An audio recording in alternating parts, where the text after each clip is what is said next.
Welcome back to the channel, everyone. It's Dayru here. Today we're replacing a window in an old house, and you know that's retrofit. What is the most important saw to use when you're doing demo? Absolutely. We're gonna start things off with tool number one, and that is the reciprocating saw. But first, let's remove those screws.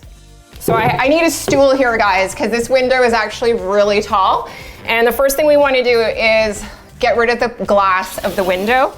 And to do that, I'm actually just gonna take off my gloves because these are interfering at the moment and pull it forward. Now this window, I can do this because it's a double hung window and these are gonna lift up really easily. If yours do not come apart that easily, I have a tip. You can use your reciprocating saw. I'll show you how to use that. It's great. So again, there's locks here, pulling it towards me, and then I'm gonna do it, yeah. There we go. So we got these out, that's good. So to get things started, I'm using my drill to remove all the screws that are holding this frame into place. And in this case, it's a Robbie bit that I'm using. Now at the corner of your windows, you're gonna see these cover panels. I'm just gonna remove them like that, 4 of them, 2 on each upper corner and bottom corner. And then that is gonna expose a screw. And you wanna have your drill in reverse. And you can hear that crash to the bottom. And you're gonna have cover panels all along the sides of your windows generally. And you wanna back those out.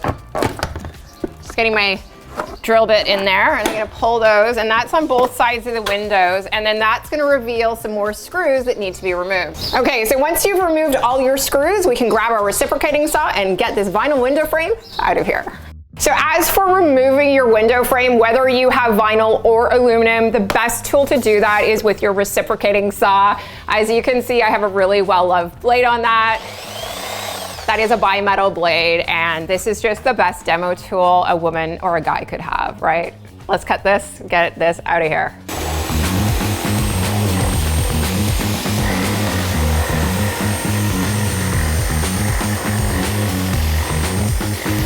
You just want to grab yourself a hammer. I have a demo hammer, a regular hammer will do ya.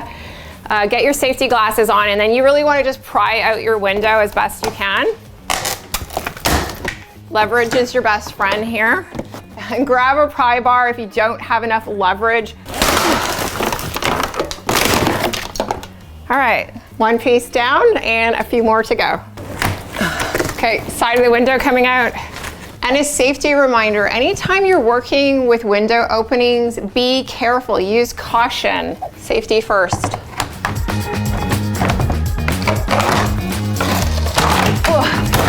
There we go.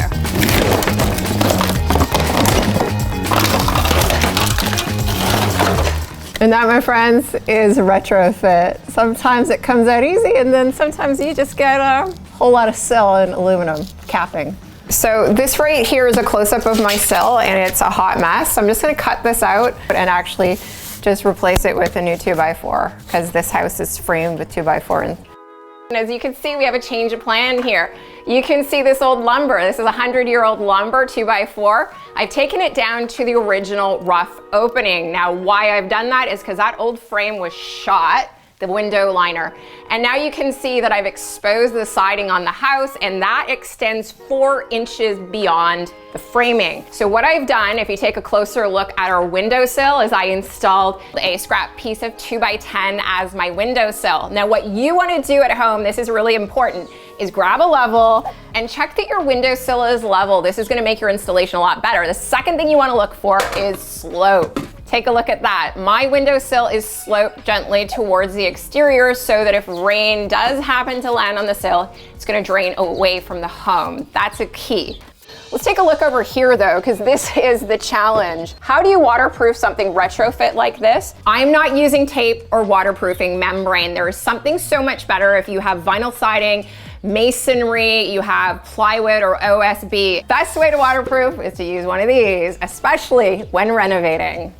Quick safety tip, anytime you're installing a window in your home and you have the potential where you could fall out of your house, put up a 2x4 and bonus points if you actually get it level, okay? I was contending with siding over here.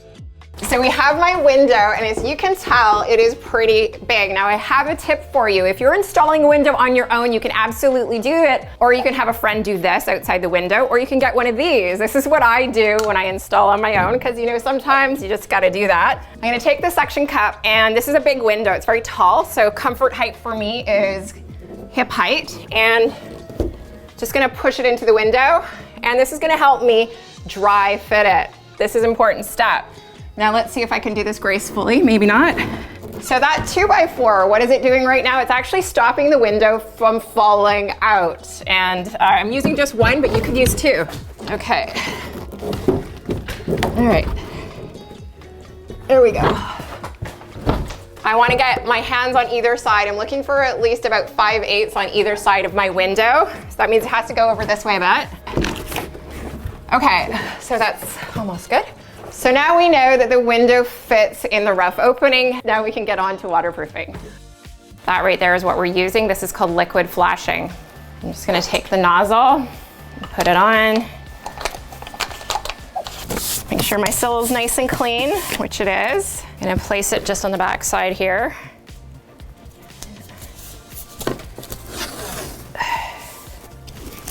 Okay.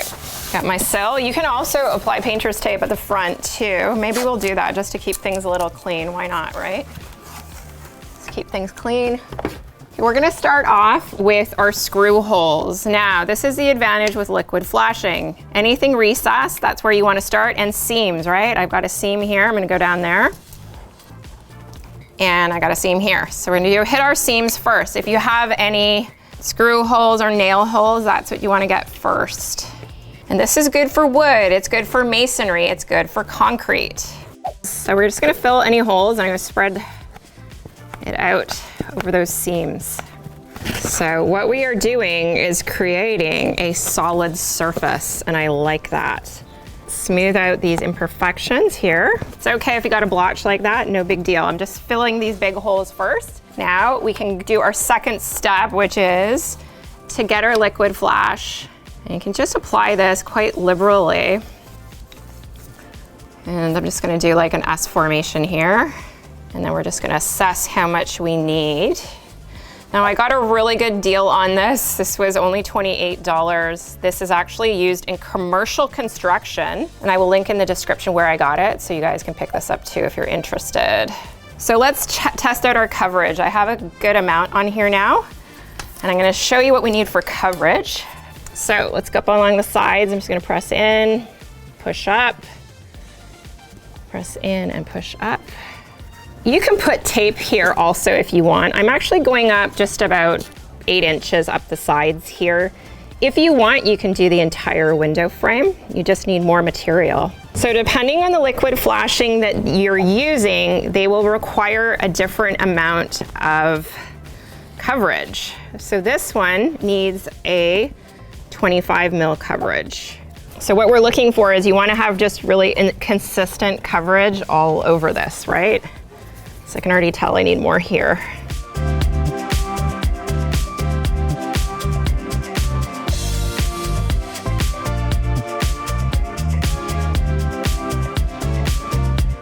And you can go on the underside too, get under there.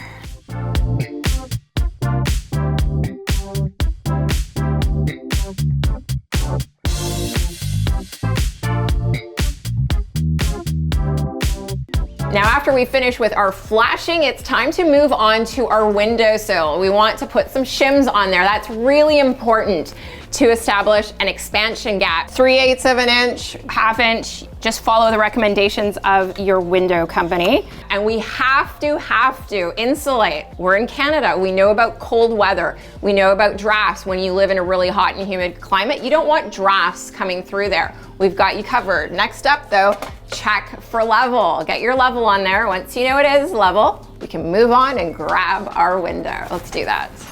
Okay, a moment of truth.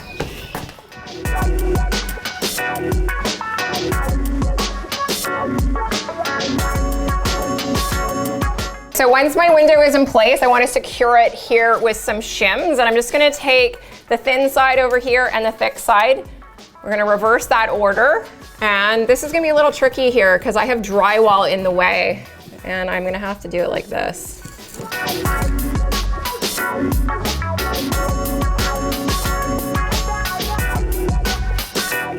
See, I've just put some shims in this side of the window, and it's a very tight fit with the drywall, but it's got a good expansion gap on the sides. I'm happy with that. So the next thing I'm gonna do is I'm gonna put some shims here on the side. Let's go this way. Okay, see, it's already straightening out a bit. Okay.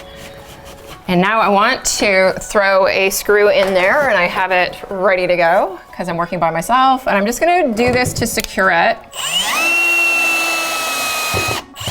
At this point, I'm gonna check on my left side here. I'm completely plumb from top to bottom. That's good. And then here, let's see how we're doing. We are good, and not quite here. What am I missing? Ah, shim, there we go. I'm missing a shim here. That would explain it. You've got to shim each and every one of these screw holes because your screw has to go through your shim, right? We're gonna measure from one corner to the other corner. Down at the bottom here, make sure that it is square. And again, one corner, corner to corner is my window square. Yes, it is. So super, super essential. Get your spray foam in there. We're using windows and doors, spray foam. I'm gonna start from the bottom and work my way up.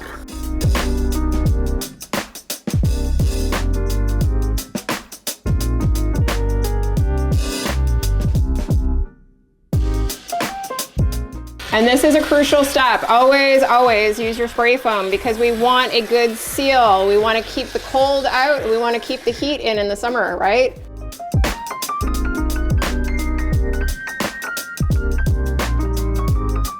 Okay, now at this point, our spray foam has cured, and take a look at the shims up here. Grab your utility blade. I'm gonna show you two ways of doing this, and score your shims, and then muscles. Okay, I got it, yay. And do the same. Now this is one way of removing your shims. If you have just a utility blade, super simple, super easy.